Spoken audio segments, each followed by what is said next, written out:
दोस्तों, 1 मई को अंतर्राष्ट्रीय मजदूर दिवस है, जब हिंदुस्तान और दुनिया के मजदूर अपने अपने देशों में अपने ऊपर बढ़ते शोषण, दमन और अत्याचार के विरोध में लाल झंडा हाथों में लिए सड़क पर उतरकर जोशीला रैली या प्रदर्शन करते हैं। दोस्तों, अक्सर हम लोग मजदूर शब्द सुनकर अपने जहन में गरीब, असहाय या दुबले पतले व्यक्ति की तस्वीर बना लेते हैं, मगर ये काल्पनिक तस्वीर सही नहीं है।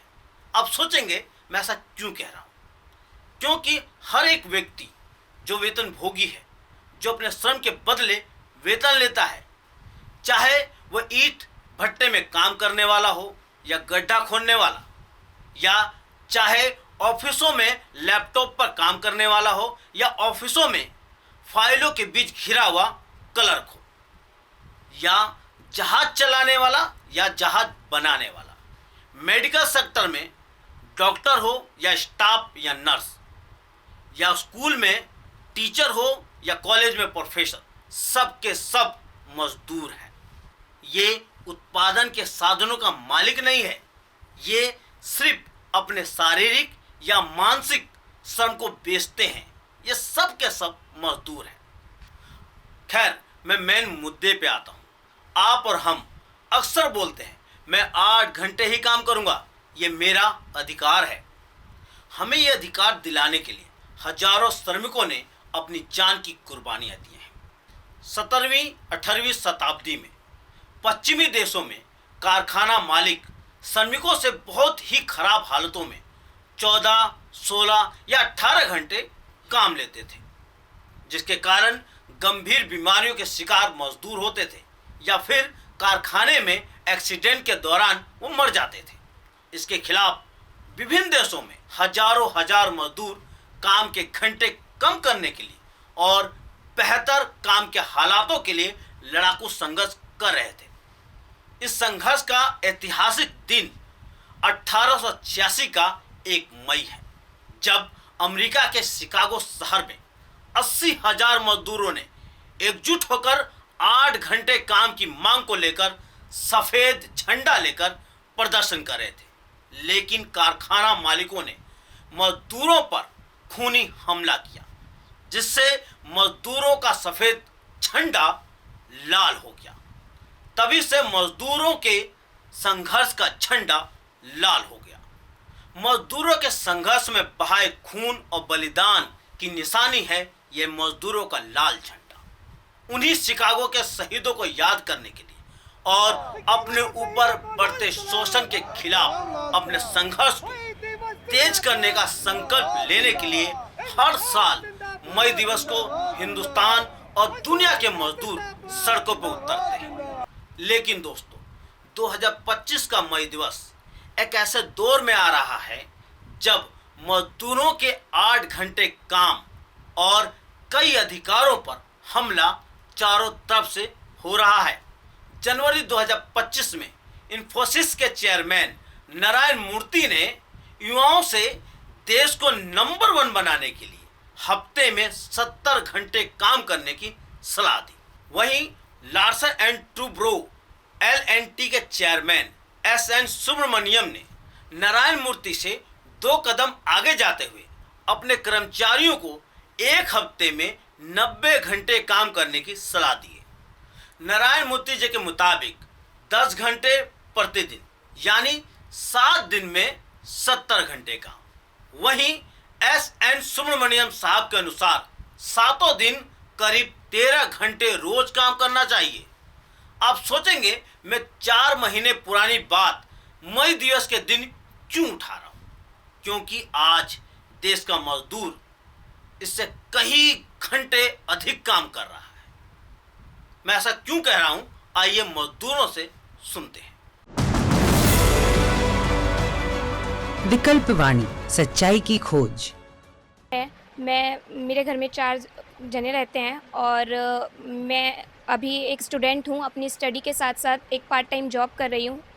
बेसिकली मैंने पार्ट टाइम ही स्टार्ट किया था ये जॉब, वर्क फ्रॉम होम, ताकि मैं घर से अपनी स्टडी को भी टाइम दे सकूँ और थोड़ा साइड से अर्निंग भी कर सकूँ।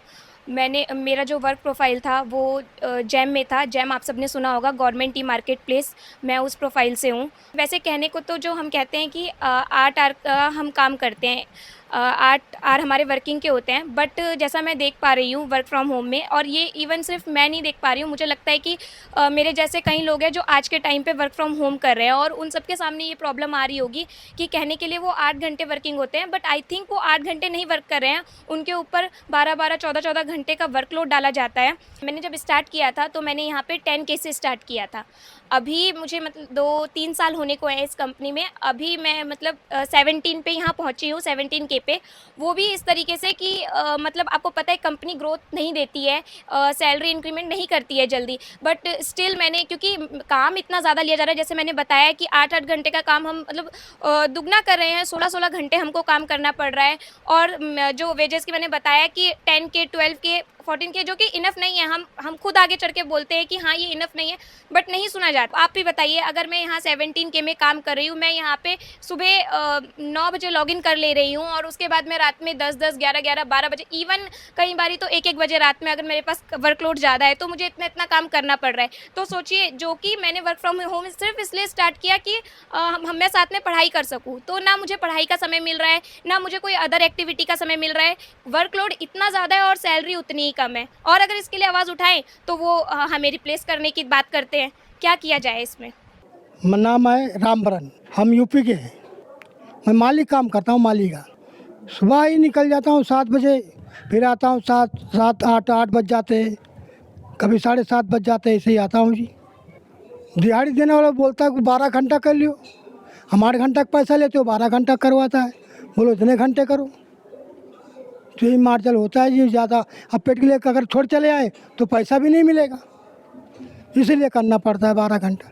मेरा नाम रामदेवी है, मैं घरेलू कामगार हूँ। हम लोग झाड़ू करते हैं, पोंछा करते हैं, बर्तन करते हैं, जो हमसे एक काम को लिए लगाया जाता है हमसे 10-10 काम करवाते हैं, और कोई टाइम टेबल भी नहीं होता। जब हम उनकी घर की रोटी पानी हर कुछ करते हैं, जब वो दूसरी की जगह सही टाइम पर पहुँच पाते हैं। अगर हम उनका घर का नहीं संभालेंगे तो वो दूसरी जगह नौकरी करने नहीं जाएंगे, तो उनके काम को काम माना जाता है, हमारे काम को काम क्यों नहीं माना जाता, जबकि हम पूरा फैमिली मेम्बर बन के उनके काम के सही टाइम देते हैं।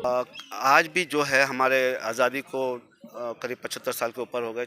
आज जो है हमारे कुछ सेक्शंस, हमारे कुछ स्टेशंस पे अभी भी 12 घंटा का अमानवीय इनह्यूमन रोस्टर चल रहा है, जहाँ पे हमारे स्टेशन मास्टर हैं, पॉइंट्समैन हैं, अन्य कर्मचारी हैं, गेटमैन हैं, उनको 12 घंटा ड्यूटी करना पड़ता है। जबकि एक ILO की गाइडलाइन थी कि 12 घंटा ड्यूटी जो है समाप्त कर दी गई है और नहीं करवाना चाहिए। तो क्या जो बाकी के एसेंशियल जैसे डिफेंस है, फायर ब्रिगेड है, तो वो कई जगह पे जो एसेंशियल सर्विसेज हैं वहाँ पे कभी अगर कुछ होता है तो ही वो वहाँ पे उसको ड्यूटी किया जाता है। लेकिन हमारा जो ट्रेन वर्किंग जहाँ पे कम है, जहाँ पे जैसे कि अगर कुछ सेक्शन में अगर 10 ट्रेन चल रही हैं या 5 ट्रेन चल रही हैं, तो वहाँ पे जो है एक EI रोस्टर उसको बोलते हैं, एसेंशियली इंटरमिटेंट रोस्टर, जो 12 घंटे का रोस्टर है। हम ये मांग कर रहे हैं कि जब ये चीज़ें काफ़ी हमारा देश तरक्की कर चुका है, तो आज भी जो है हमारा अगर एम्प्लॉय उसको अगर 12 घंटा ड्यूटी करता है तो उसका जो पूरा दिन जो है वो 12 घंटा ड्यूटी में ही चला जाता है, और ना ही उसकी कोई सोशल लाइफ रहती है और ना कोई फैमिली लाइफ रहती है। तो ये चीज़ को कंटिन्यू जो है वो 12 घंटा का जो रोस्टर जहाँ भी है उसको समाप्त करके 8 घंटे का रोस्टर किया जाए, ये हम डिमांड कर रहे हैं। हमारा नाम बालमेश्वर है और ज़िला मैं बलिया का रहने वाला यूपी के, और मैं रेडी ठेल 4 चक्कर वाली रेडी जो है, रेडी पर मैं तरबूज खरबूज बेचते हैं। सुबह 6 बजे से 11 बजे रात बज जाता है। मंडी जाते हैं, माल लाते हैं, माल लगाते हैं और बेचते हैं घुमा के, तो 11 तो बज ही जाता है।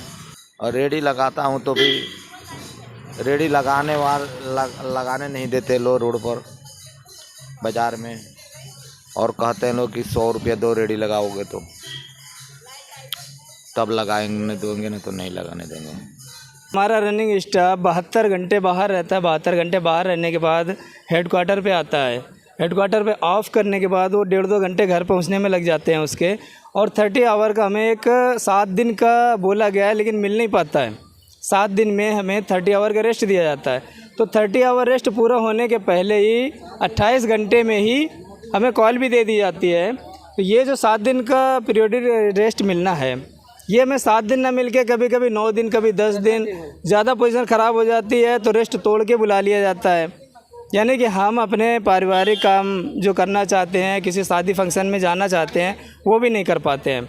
अपना 46 घंटे की मांग कर रहे हैं, जिससे कि हम एक सामाजिक पारिवारिक जीवन जी सकें, अपने बच्चों की देखभाल कर सकें, परिवार के साथ समय बिता सकें और बिल्कुल फ्रेश माइंड से रेस्ट करके ड्यूटी कर सकें, जिससे कि इतने बड़े देश में इतनी ज़्यादा संख्या में ट्रेनें संचालित होती हैं और उनमें संरक्षा और सुरक्षा सुनिश्चित हो सके।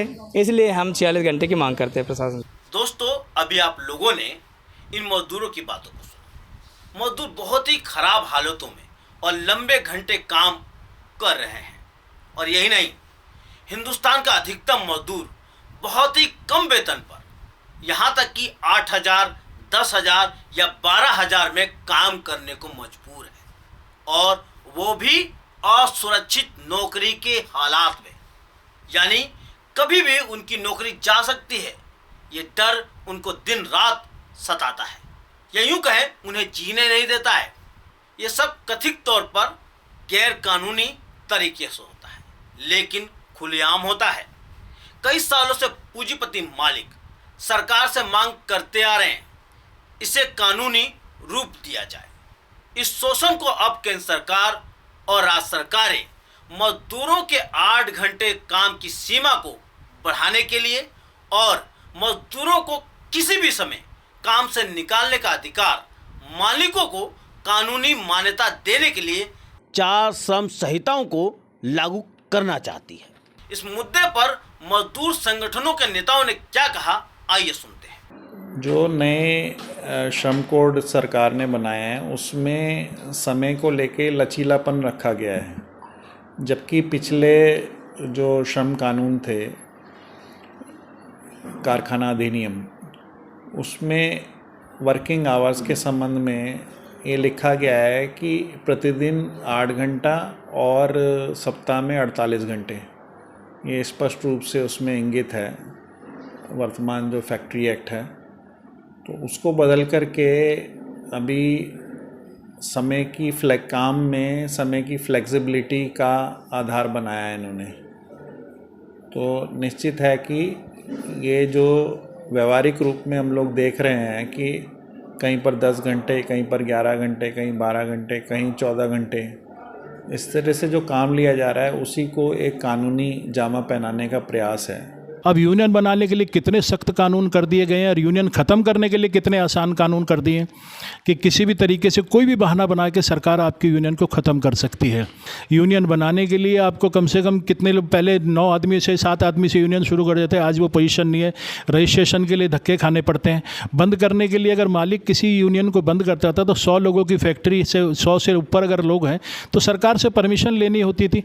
आज किसी को 300 के लिए भी आपको सरकार से परमिशन लेने की ज़रूरत नहीं है। इस 4 लेबर कोड में महिलाओं को रात्रि पाली में काम करने का अधिकार दिया गया है, पर सवाल ये उठता है कि अभी तो महिला दिन में सुरक्षित नहीं है।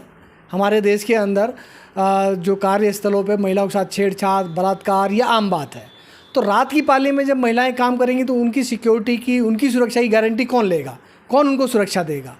और एक बात ये भी इसके अंदर बहुत अच्छी तरीके से आती है कि मज़दूर को संगठित होने का अधिकार नहीं है, जैसे यूनियन बनाने का अधिकार नहीं है। 4 मजदूर खड़े होकर कहीं पर भी प्रोटेस्ट नहीं कर सकते हैं। तो ये जो मजदूर वर्ग को संगठित होने का अधिकार है, उस अधिकार को 4 श्रम संहिता छीन लेता है। दोस्तों, हिंदुस्तान के अधिकतम मजदूर बहुत ही कम वेतन पर काम करने को मजबूर हैं, जिसकी वजह से उनकी खरीद की शक्ति कम होती जा रही है। और दूसरी तरफ सरकार साल दर साल टैक्स का भार मजदूरों के कंधों पर ही लाद रही है। वहीं दुनिया के अमीरों में गिने जाने वाले हिंदुस्तान के बड़े बड़े कारपोरेट घरानों की साल दर साल बैंक कर्ज सरकार माफ करती आ रही है। साथ ही उनको टैक्स में भारी छूट भी देती आ रही है। इन्हीं कॉरपोरेट घरानों की सेवा करने वाले या खुद कारपोरेटों के मालिक मजदूरों को 70 या 90 घंटे सप्ताह में काम करने का उपदेश दे रहे हैं। दोस्तों, हमें समझना होगा मौजूदा समय में मजदूरों के बदतर हालत की जड़ क्या है। पहला कि हिंदुस्तानी सिस्टम मजदूरों की सुरक्षा नहीं करता, वह चंद अमीरों की सेवा करता नजर आता है। दूसरा, हिंदुस्तान के मजदूरों के पास राजनीतिक और आर्थिक फैसले लेने की ताकत नहीं है, इसीलिए चुनाव में उन्हें लुभाने के लिए नए नए वादे किए जाते हैं, लेकिन चुनाव के बाद राजनीतिक पार्टियां सिर्फ कारपोरेट घरानों की हितों की सेवा करती नजर आती हैं। आप सोचेंगे ऐसा क्यों है?